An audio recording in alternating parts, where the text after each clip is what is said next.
Hey guys, welcome to Relatable. Happy Wednesday. Hope everyone is having a great week so far. We are unfortunately talking about another mass shooting today. I am going to again remind us how I believe we as Christians have to respond to something like this and what our main focus should be in the importance of adhering to the truth. We're also going to talk to a gun expert, a Second Amendment advocate, Cam Edwards, about the gun that was used and some of the policies that are being proposed, the importance of the Second Amendment, but how we talk about real solutions to these kinds of problems, because we also have an obligation to have those kinds of honest conversations too. So first, let me tell you a little bit about what happened. Then we'll talk about the victims and again, kind of orient ourselves around what is most important. On Monday, a shooter killed 10 people at a supermarket in a suburb outside of Denver, Colorado. It was, according to the Denver Post, this is the headline: Boulder shooting, gunman kills 10, including police officer at King Soopers. The shooting started sometime after 2:30 p.m. in the parking lot of a King Soopers grocery store. A witness reported he just came in and started shooting. Another witness said he let off a couple shots, then was silent, and then he let off a couple more. He wasn't spraying. The Denver Police Department sent about 30 people. They came in fire trucks, ambulances, armored vehicles, helicopters, and regular police cars. They even used drones to respond to the shooting. Police surrounded the building and called for the shooter to surrender. Soon after, a man was led out of the building with a bloody leg, wearing nothing but athletic shorts. At the time, it wasn't known if he was the shooter, and the picture of the shooter being arrested, or like this article says, we didn't know it was the shooter at the time, but a picture of this guy being arrested was kind of one of the first things that we saw on social media. There was also a video of someone there showing what was happening, and we saw people lying lifeless on the ground. Just terrifying, absolutely horrifying. If you were someone who witnessed this, if you were connected in any way to one of these victims, this is going to stick with you for the rest of your life. This is going to traumatize you for as long as you're alive. Even just the people in this community, this is going to be such a difficult thing for them to overcome. And actually, it won't be overcome, by the way. It's not really something to be overcome, but just something to have to deal with when you look in the face of this kind of evil and tragedy. And strangely, this has happened a lot in a 30-mile radius of this area. In the past 20 years, there have been several mass shootings. And so, and that in itself is very peculiar. That in itself is worth noting. I don't know what's actually behind that. We're actually going to talk to Cam Edwards a little bit about that and some of the policies that could be in play and why this is happening in particular in this area in Colorado. But it's just so sad. And as we did on Monday when we talked about the Atlanta shooting, I highly recommend, by the way, going back and listening to that episode, because we talk a lot about the stuff that we're going to talk about today, but in particular, or in relation to what happened in Atlanta. And that episode was a lot longer and a lot more thorough, talking about the importance of reacting both in truth and in love. And so I recommend going back and listening to Monday's episode. If you haven't already, we'll link it in the description to this podcast. But here are the victims' names. We don't know as much about them yet as we knew on Monday about the Atlanta victims that were shot last week. And so I don't have quite as much information, but I still want to read the names of the victims. Eric Talley was 51. He was a Boulder police officer. He responded to the shooting. He was the first one to the scene and was fatally shot. Apparently, he was very beloved by this community, had been a police officer for many years. By the way, I am so thankful for law enforcement. I'm so thankful for their willingness to put themselves in harm's way to try to preserve as much life as possible. So thank you so much, law enforcement officers who truly are heroes in so many ways and do such an amazing and courageous job. They sacrifice in a way that most of us just would not be willing to sacrifice. And those of you who are married to or are sons or daughters of police officers, thank you as well, just for your own personal sacrifice, your emotional sacrifice as well that you put into this. And I'm just praying for police officers who have to deal with this kind of tragedy, and even just like the spiritual and emotional toll that puts on someone to be seeing this kind of tragedy consistently. I just can't imagine it. And so definitely thinking about and praying for the family of Eric Talley, as well as the families of these other people who were shot and killed. Kevin Mahoney was 61. Terry Leaker was 51. She was the King Soopers, which is a grocery store. We don't have that where I am. And so I had to look up what exactly it was. King Soopers employee who had worked at the store for more than 30 years. That's another thing I just want to note, because we're trying to center humans on this. People who consistently remain in the same job, and I don't know this person, Terry Leaker, but I imagine if you have had the same job at the same place for a long time, that means that you're a very dedicated and loyal and hardworking person. I love people who take their job seriously and who, no matter what sphere they're occupying, seek to cultivate it and seek to make it better in whatever ways they possibly can. And they just stick with something and they stay committed to that. To me, those are like the salt of the earth people, the best kind of people. You know, when you go to a grocery store, you go somewhere where maybe you're not necessarily expecting some kind of positive interaction, and then you can tell that the cashier or whoever that you are talking to just loves their job and has a good attitude and is dedicated to the job that they have. How that just brightens your day. It changes your outlook. It reminds you also of what's important. And so I'm just so thankful for people who are dedicated to their job for this long. Again, I don't know anything about this particular person, but I think the fact that they were dedicated to this job where they were for this long says something probably about their character and integrity. Ricky Olds was just 25, a front-end manager at the King Soopers grocery store. Jody Waters, 65. Lynn Murray, 62. Suzanne Fountain, 59. Trelona Bartkowiak, 49.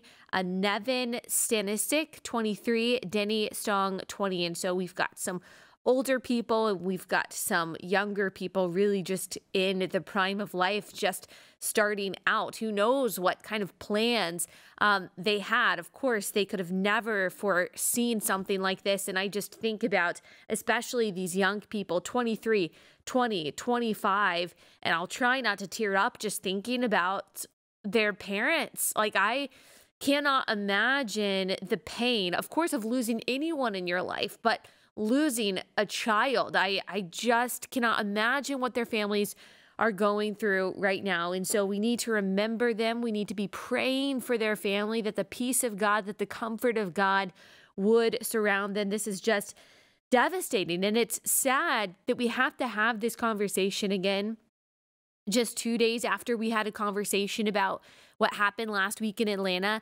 These people, as we have to remember, as we have to focus on, were image bearers of God, people that he fearfully and wonderfully made in their mother's wombs, whose lives had meaning and purpose no matter how much money they made, their accolades, their popularity, their number of followers on social media, whether or not they were married or had kids. Simply because God made them and put them on this planet, their lives had value. They have souls that are currently living forever in one of two places. That sets them and us as human beings apart from every other creature in the universe. And it is through Jesus Christ alone that our souls find redemption and hope. And like we said on Monday, if this kind of news depresses you, if it shocks you, if it discourages you, that's because it's supposed to. It should. Death, even as the most common experience that every single human being that has ever existed shares, is shocking because we know inherently, as we talked about on Monday, because God has placed eternity in the human heart, that it is not supposed to be this way. We're not supposed to have mass shootings. We're not supposed to have lives taken unjustly. We're not supposed to see evil prevail. And the fact that we do see all this evil and it feels like sometimes wickedness is winning, it does not disprove the existence of a good, all-powerful God, but rather stirs in us this longing for his return and for him to finally and fully exact perfect justice. He is not standing idly by as horrifying events occur. His wrath, again, as we talked about 2 days ago, is being stored up. It's being built up to be unleashed on all evil, on which day he will wipe out all wickedness. He will wipe away all tears. There will be no more tragedy. There will be no more sadness at all. No more shootings, no more cancer, no more terrorism, no more hate, jealousy, slander, malice, no more sin, no more problems. Just perfect joy and peace forever and ever. And things like this, they just renew our hope that's not placed in something in this life, a faith in things that are yet unseen, but we know are there. That's what Hebrews 11:1 tells us. Now, faith is the assurance of things hoped for, the conviction of things not seen. The Holy Spirit gives us a conviction that there are things there. There's a hope there in something that we cannot yet see. The Bible, Jesus himself, gives us absolutely no indication that there will not be great evil and trouble in this world. Jesus actually promises us in this life, you will have trouble. That's an assurance. But take heart, I have overcome the world, he says. So he says, take heart, I have overcome the world. Not take heart, things will probably be pretty easy. Take heart, if you follow me, I'll make sure that things go smoothly for you and you'll never have to endure tragedy. He says, no. Your confidence, your peace, your assurance doesn't come from any kind of guarantee that things are going to go easily in this life, but that he has already overcome the bad and that we wait patiently for his full and final ultimate victory. And yet so many times we think of the existence of evil as something that excludes the existence of God, when God so clearly, over and over again, blatantly shows us throughout Scripture that life is really hard, that evildoers seem like they're going to win. But he says over and over, and of course I'm paraphrasing here, look how I show up. I mean, we see God show up over and over again in the New Testament, or in the Old Testament rather, New Testament too, in a way that looks like he is stacking the odds against himself and then just knocking them down. Read the story of God's people, and you will see from beginning to end, God using trouble and sin and injustice and what appear to be insurmountable obstacles to give himself glory and then declare victory. And that's exactly what we see in the ultimate sense in the book of Revelation, that Jesus will once and for all overcome what seem like unconquerable enemies of Satan and sin and death. And Jesus is the only answer to those things. He's the only answer to evil, both then and now. He alone opens eyes and gives understanding. He alone changes the heart of stone to a heart of flesh. And that is essentially, ultimately, what is the issue here? Is a heart of stone. Matthew 15:19 says, for from the heart, or for out of the heart come evil thoughts, murder, adultery, sexual immorality, theft, false witness, and slander. All of these things flow from the heart, which can only be changed by the God who made it. So as for this person who committed this shooting, we pray Jesus would soften his heart and save him. As for these victims' families and friends in this community, we pray God would be glorified, that he would save them, that he would equip churches in the area to show them the love of Jesus. Like I said earlier, there's been a high number of mass shootings in this area alone in the past 2 decades. Columbine High School, Deer Creek Middle School, YWAM facility, Aurora Theater, Arapahoe High School, Thornton Walmart, STEM school, the Boulder King Supers, this last case. And we should absolutely ask ourselves, like, what is going on here? While we also pray for what we know to be the only real fundamental answer, God changing people's hearts and reviving communities with his Holy Spirit. I'm not saying that that means that we can't talk policy or that we can't talk, solutions in the here and the now, but ultimately we know that that's what it is. Like, that is the answer. So when we react to things like this as Christians, our responsibility is to, one, center the gospel and the hope that we have in Christ, to put the humanness of this tragedy to the forefront by remembering the victims and their families. And then we have to bind ourselves to the truth. And this is the hardest part. Seeking to understand what really happened and refusing to get caught up in popular narratives and emotional narratives based on no knowledge. And that's where I want to start. I want to look at some of the reactions that occurred on Twitter right after this shooting and before we had really any knowledge of the facts. So these are all accounts with thousands, some of them hundreds of thousands of followers. These are not just random people. They've all got their little blue check mark. This is from George Hahn. When a white guy with an AR-15 shoots and kills a bunch of people, is the motive really relevant? Spoiler alert on the motive. He was having feelings. Anger, inadequacy, invisibility, impotence, i.e. not special. This is from Mina Harris. The Atlanta shooting was not even a week ago. Violent white men are the greatest terrorist threat to our country. Rosanna Arquette says, call it what it is, white supremacist domestic terrorism. DL Hewley says, a white armed mass murderer has a better chance surviving an encounter with the police than a black dude holding a phone.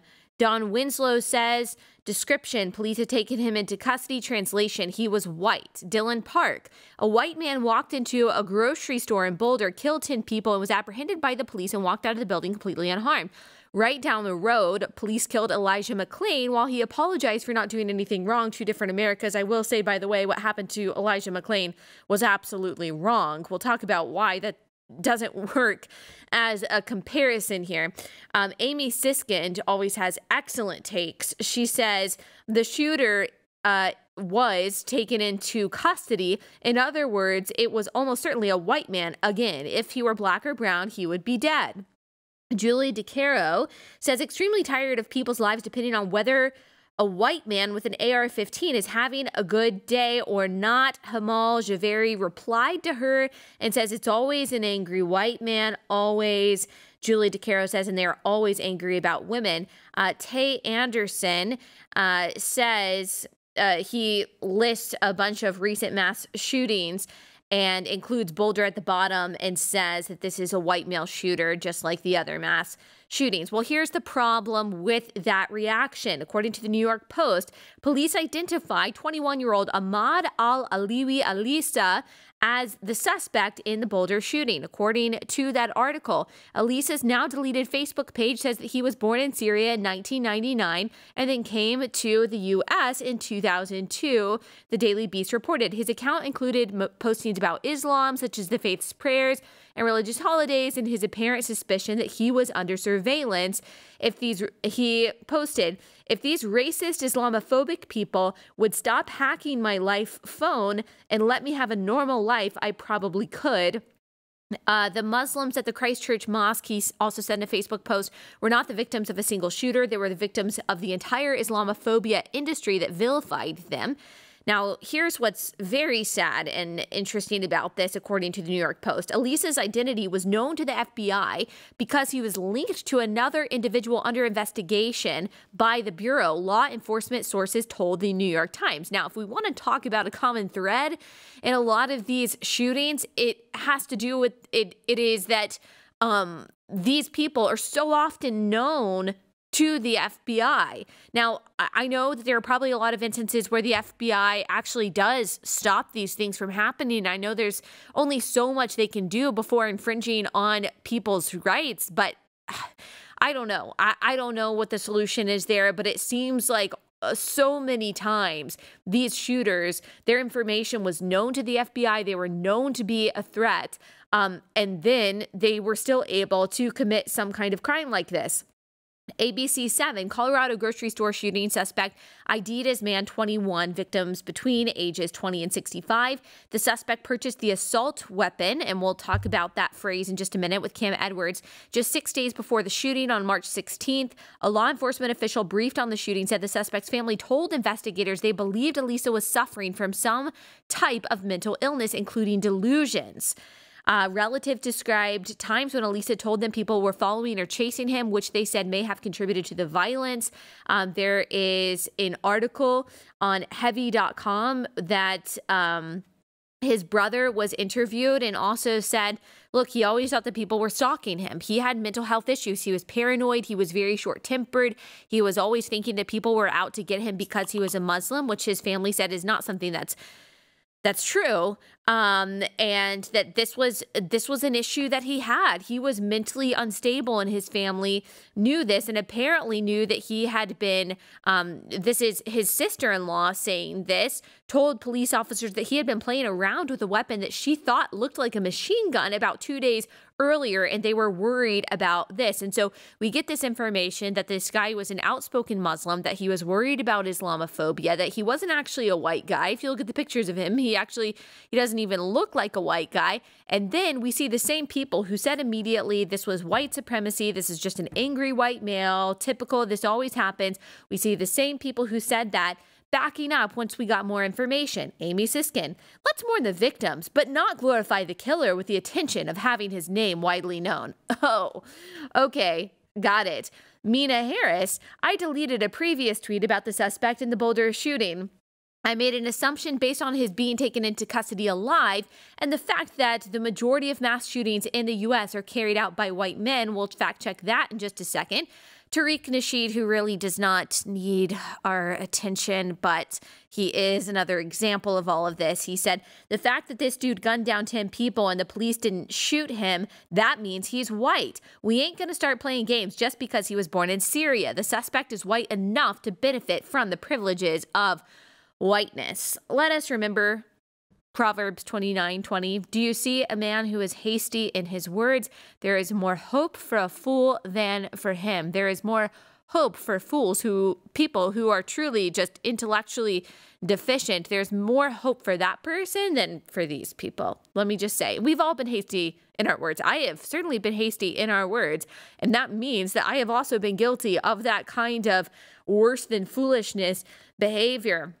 We see this so much, though, so much. And some of these tweets from these progressive activists and journalists with hundreds of thousands of likes and retweets. And so it's almost on purpose to try to shape the narrative before we actually have the information, to try to gin up some sort of outrage, because they know that a lot of people who follow them are not going to fact check them. They're not going to keep following the story. They're just going to confirm their biases, and they're going to go along with the narrative. They're going to find a way to make sure that this is still about white supremacy, no matter what the facts actually say.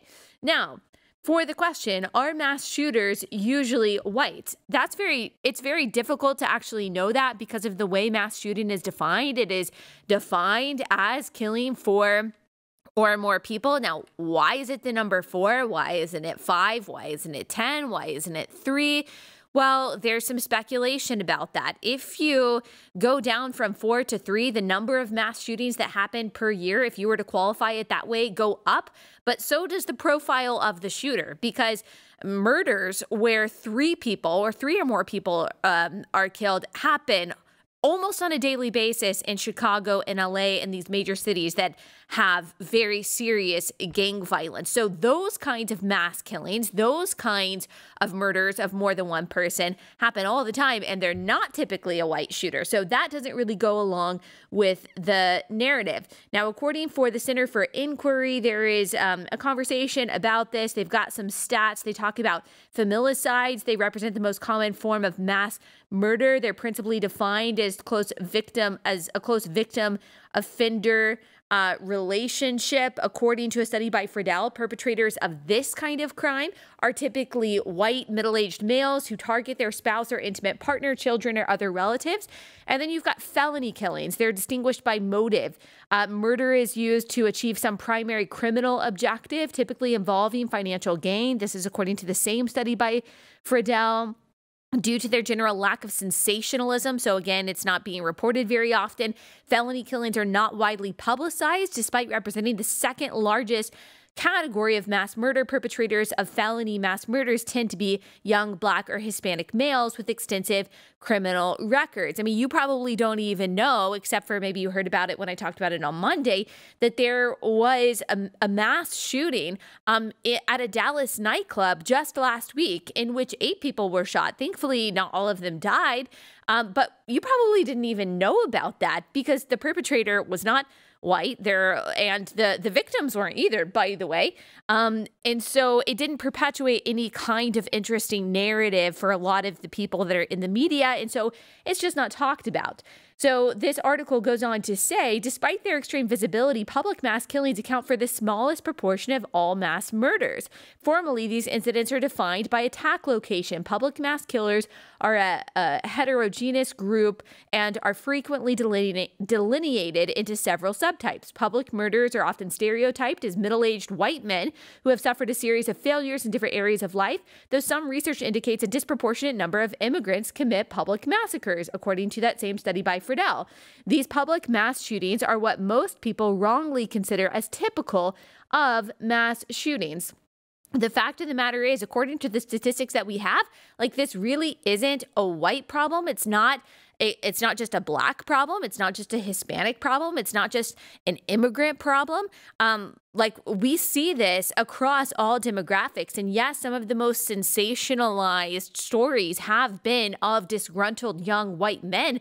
But statistically, these shootings that we are seeing or just the definition of mass shootings in general, are not committed by any one group in a way that is that characterizes the entirety or even a majority of mass shootings.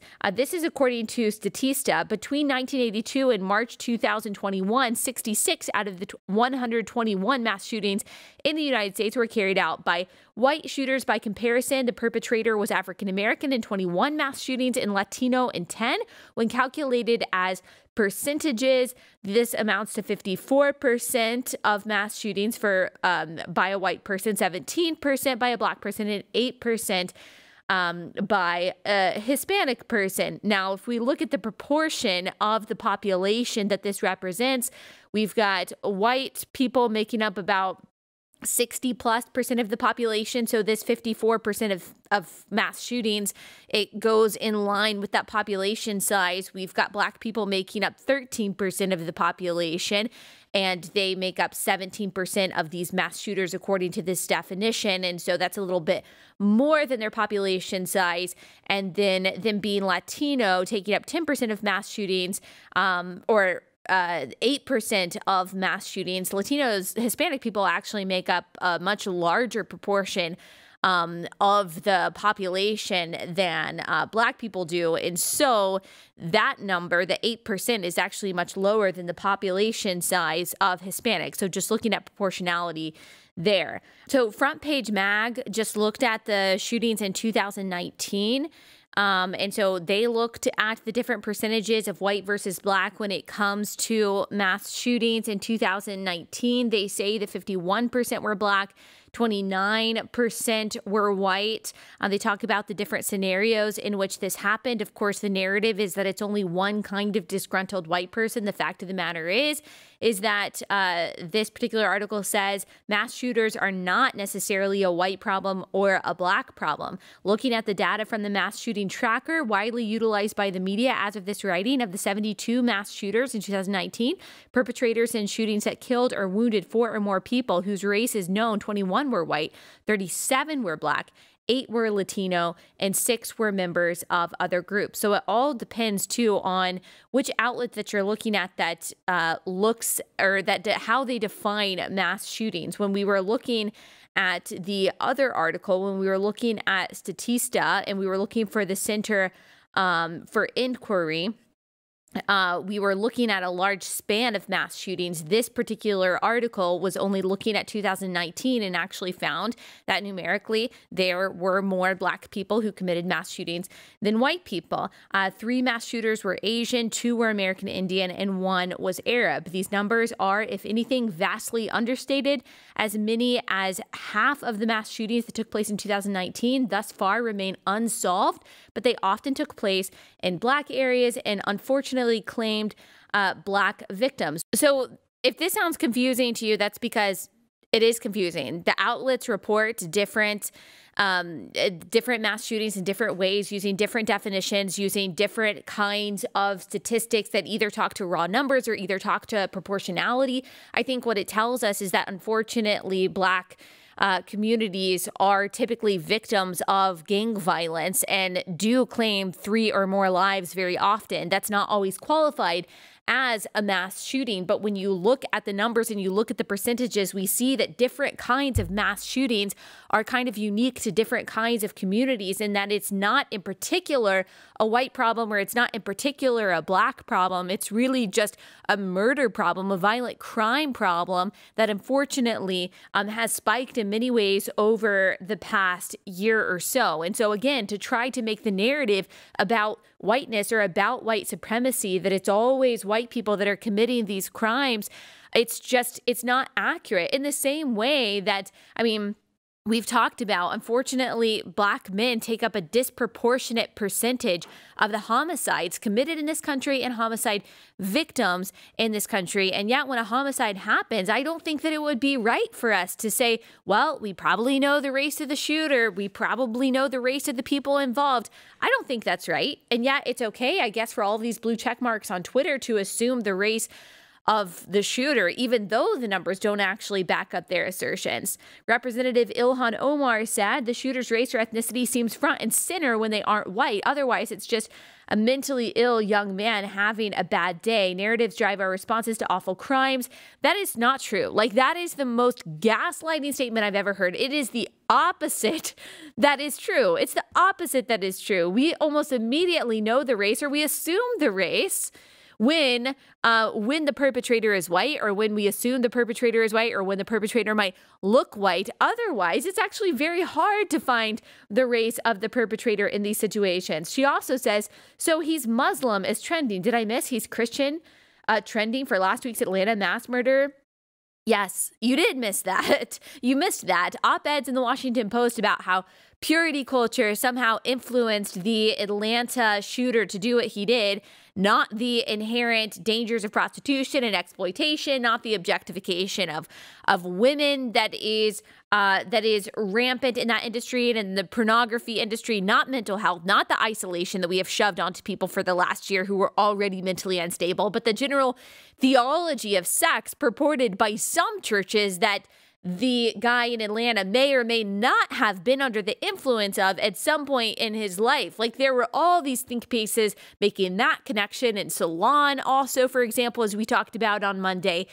But when it comes to this, are we not allowed to talk about the shooter's theology that he actually directly purported in his Facebook page? What about his motives? What about his mentality? We had all of this sophistry. We had all of this analysis when it comes to the Atlanta murder and how Christianity plays into it, and being against CRT, critical race theory, plays into it, and how whiteness plays into it. But with this, it just has to do with guns. That's how quickly the narrative changed. At first, it was whiteness and white supremacy, white domestic terrorism. Now we found out that he is actually a Muslim who is afraid of Islamophobia. And now it's all about guns. He was, like I said, explicit about his beliefs on Facebook. His family said that he was paranoid.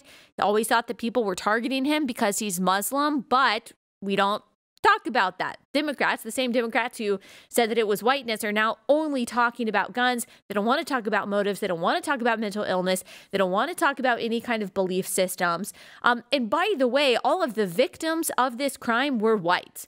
When most of the victims, but not all, were Asian in Atlanta, we were told that it was assuredly, undoubtedly anti-Asian racism and white supremacy. So what happens when someone who is non-white kills victims that are all whites? Is it not anti-white hate? And why not? Okay, now we're going to talk about the guns and the reaction that the Democrats are having to all of this and why it's not bringing us to the right solution. And there's so much more that we can talk about in all of this, but unfortunately, we don't have the time to do it. We'll try to pick back up on some more of it tomorrow, but I got to tell you guys about a sponsor. That's Carly Jean Los Angeles. I've got their sweater on right now. Love the company. They're a capsule clothing company, so they've got like a limited kind of wardrobe that is, I just love it all. It's very simple. It is so soft. And even as I am 8 months pregnant, I'm able to wear their stuff because it's loose, it's flowy, a lot of it is, and it's just super comfortable. And so I'm able to wear it as maternity clothes. I'll be able to wear it after. And I just love this company. It's owned by really good people as well. Everything is just very well made, and I highly recommend. Like I said, this sweater that I'm wearing, that I've been wearing a ton over the past week, is from Carly Jean Los Angeles, and I just really, really like them. And so go to carlyjeanlosangeles.com, check them out. You can use promo code Allie. You'll save 20% off anything in their online store. That's carlyjeanlosangeles.com, promo code Allie. That's carlyjeanlosangeles.com, promo code Allie.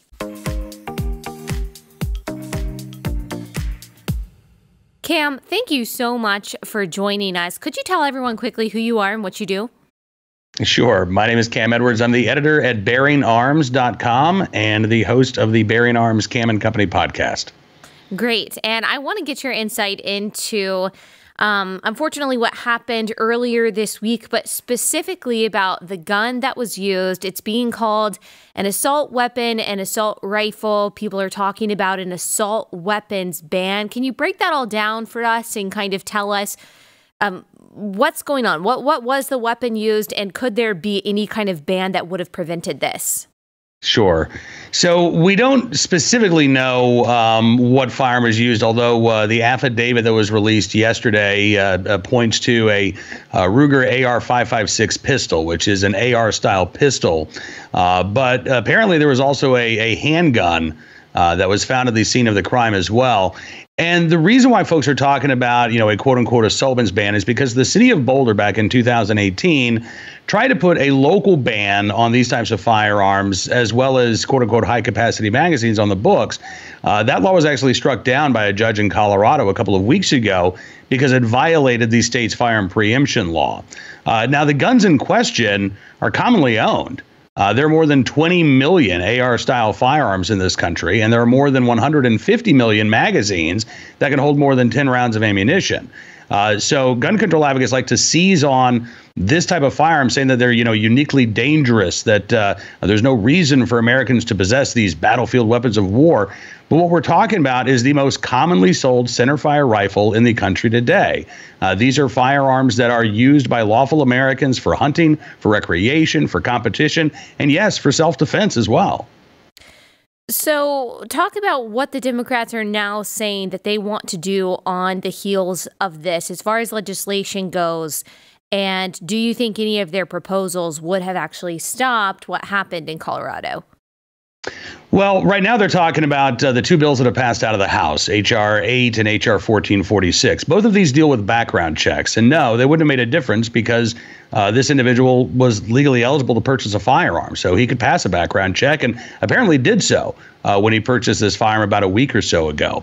H.R. 8 would impose universal background check requirements on every law-abiding American. If you were to sell a gun to your neighbor, loan a gun to your cousin, you could be looking at a year in federal prison if you did not conduct a background check beforehand.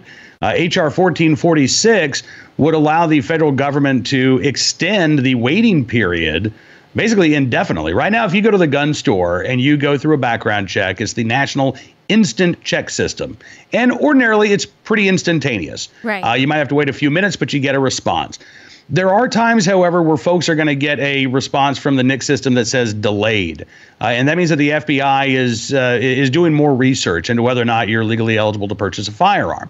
Under existing federal law right now, the FBI has 3 business days to conduct that additional research. After those 3 days are over, the seller of that gun can choose to release that firearm if they want. What H.R. 1446 would do is extend that to 10 business days. And then after that 10-day period has expired, If the seller of that gun hasn't heard back from the government, they still can't release the firearm. They're supposed to petition the Attorney General of the United States for permission to sell that gun. And of course, the federal government doesn't have to provide that permission. So this is really a backdoor way to delay or deny or impose indefinite waiting periods on firearm sales.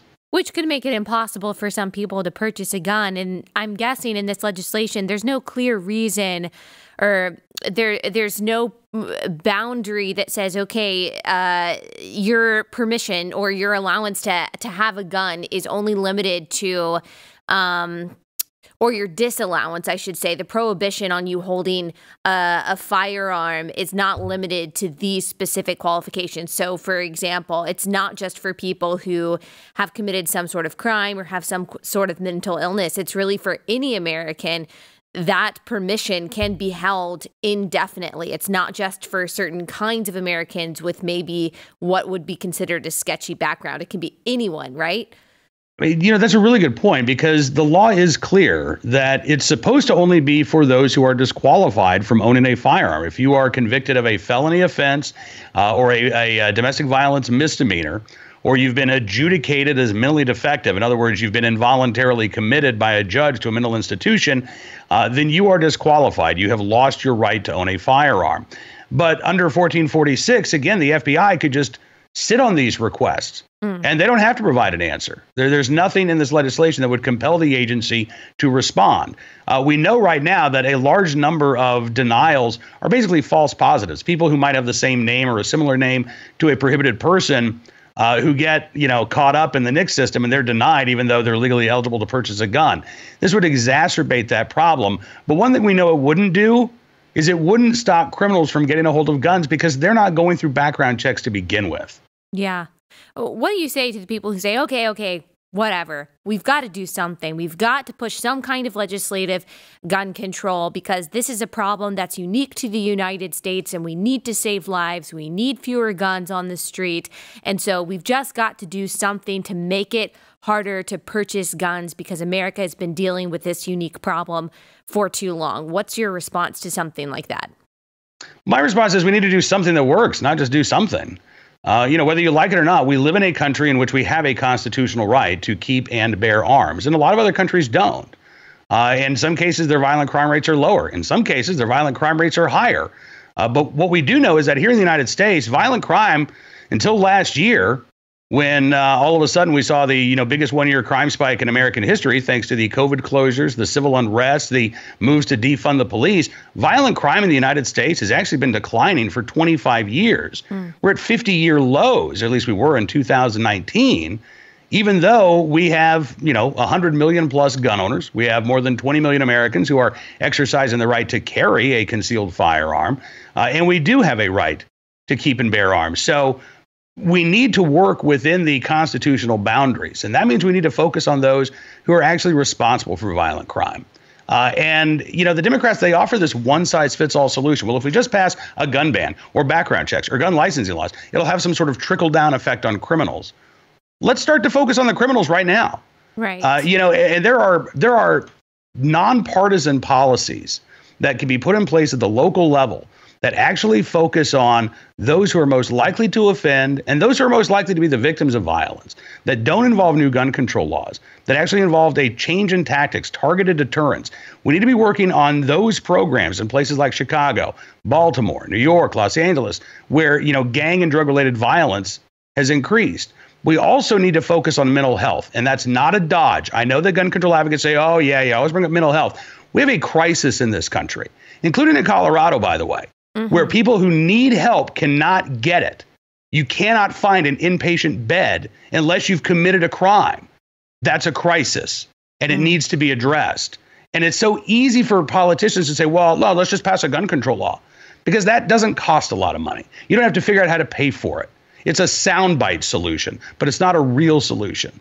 So if we're going to get serious about this, we can't try to ban our way to safety. We actually have to address the real problem.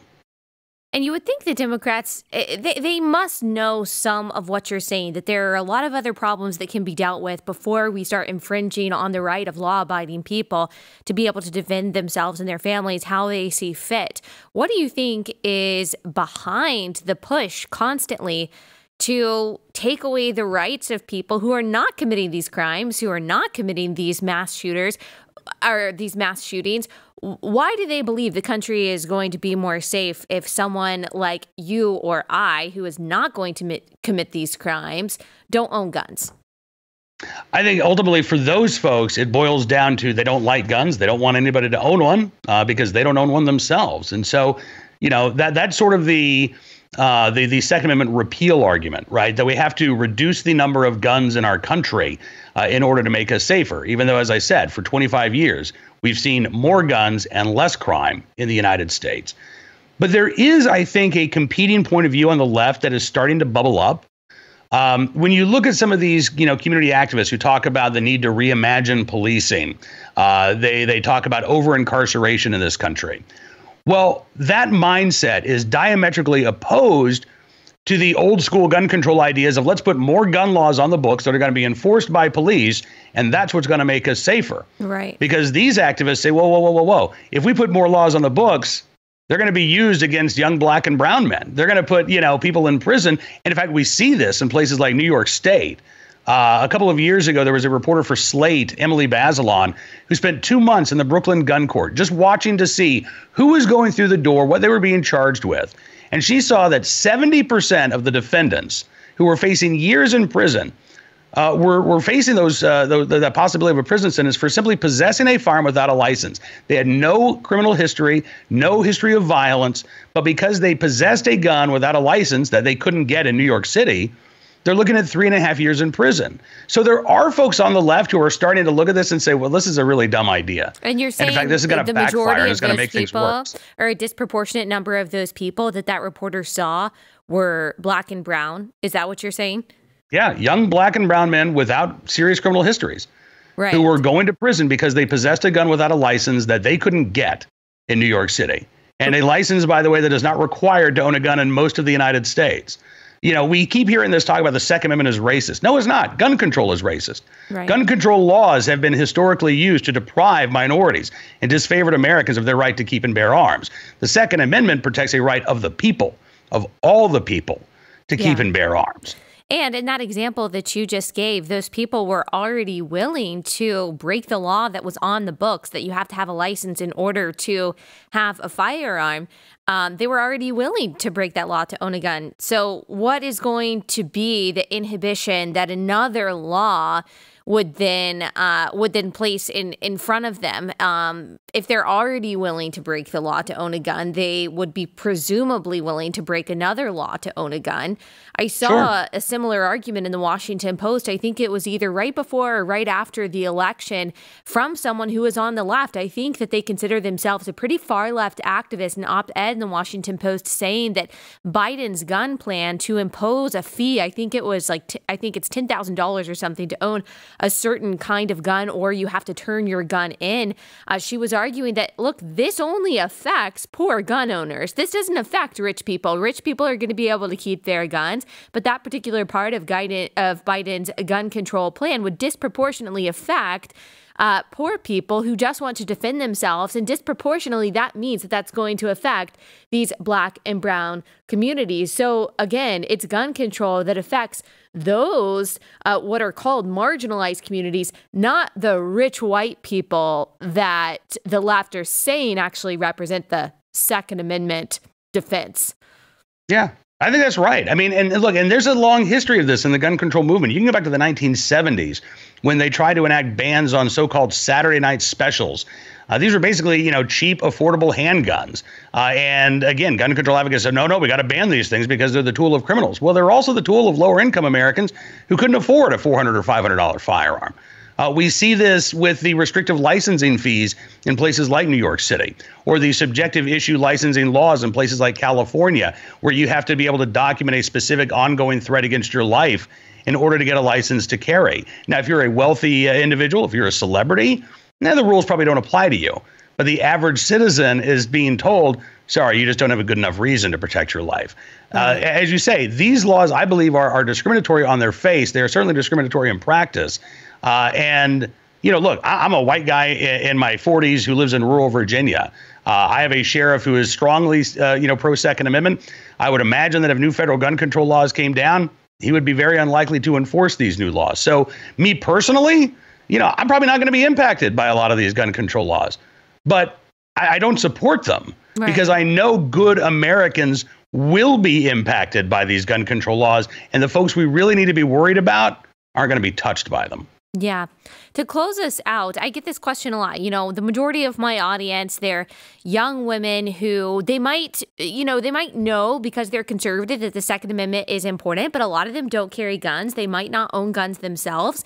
And just in this past year, because of some of the reasons that you listed, some of the unrest and feeling vulnerable, especially those that live in cities, they have started to consider this. But they've also started to wonder, and this is a Christian podcast, and so a lot of Christians are starting to wonder, hang on, why is the Second Amendment, why is the right to keep and bear arms considered a God-given right? Why is it important? Why shouldn't we just all give up our guns and hope that things just get safer? So just to close this out, can you give us kind of your concise argument for why it's so important to defend the Second Amendment as what we believe to be an inherent God-given right?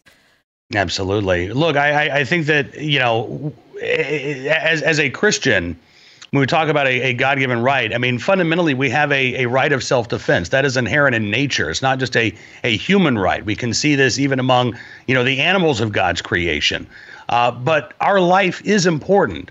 And look, as a Christian, I believe that we do need to love each other. We need to love our enemies. We need to walk through this world with love in our hearts. But Jesus told his disciples before they set out to evangelize the world, get a sword. And if you don't have one, sell your cloak and buy one. Because he wanted his disciples to be able to protect themselves. He knew that the world was a dangerous place. That doesn't mean that we go out and we wield that sword, we wield that firearm to exert our own power, to exert our own authority and dominion over others. But we use those tools to protect human life, to protect the people that we love, to protect strangers who are in need. And that is why I firmly believe that the God-given right to self-defense and the constitutionally protected right to keep and bear arms is so vitally important for each and every one of us. Yes, I am for the right to defend yourself as you see fit for the same reason that I'm against abortion, because I believe in the protection of innocent life. People say that it's hypocritical to be against abortion and for the Second Amendment. I think it's completely consistent. I believe in protecting innocent life. And so that would be my reasoning in addition to everything you said. People are made in the image of God, and therefore I believe that we have a right and a responsibility to do everything that we can to responsibly protect and defend that innocent life. So thank you so much for talking to us, for giving us your insight. Can you tell everyone where they can follow you? Sure, absolutely. You can find me at bearingarms.com. Also, the Bearing Arms Cam and Company podcast, which focuses on Second Amendment news and information.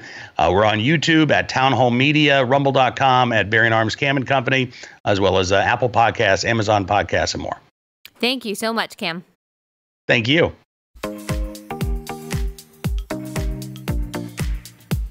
All right, got to tell you guys about my second sponsor. That is Kitty Poo Club. If you are a cat person, if you love your cat, that doesn't mean that you necessarily like cleaning their litter box. And in fact, I would be a little bit worried if you did love cleaning their litter box. Kitty Poo Club makes this really easy. It's an all-in-one litter box solution designed to be convenient for you. Every month, Kitty Poo Club delivers an affordable, high-quality, recyclable litter box that's pre-filled with a litter of your choice. The boxes are leak-proof, they're eco-friendly, they have a fun design for every season. When your month is up, you just recycle the box and Kitty Poo Club will automatically deliver a new one to you. No changing used litter, no more cleaning the box. You can customize your order based on how many cats you have and what type of litter they like. They've got a no-risk guarantee, so you can easily customize or cancel your subscription at any time. Give yourself the gift that keeps on giving the whole year, a Kitty Poo Club subscription. Right now, Kitty Poo Club is offering you 20% off your first order when you set up auto ship by going to kittypooclub.com, entering promo code Allie. Just go to kittypooclub.com, enter promo code Allie to get 20% off when you set up. That's kittypooclub.com and use promo code Allie.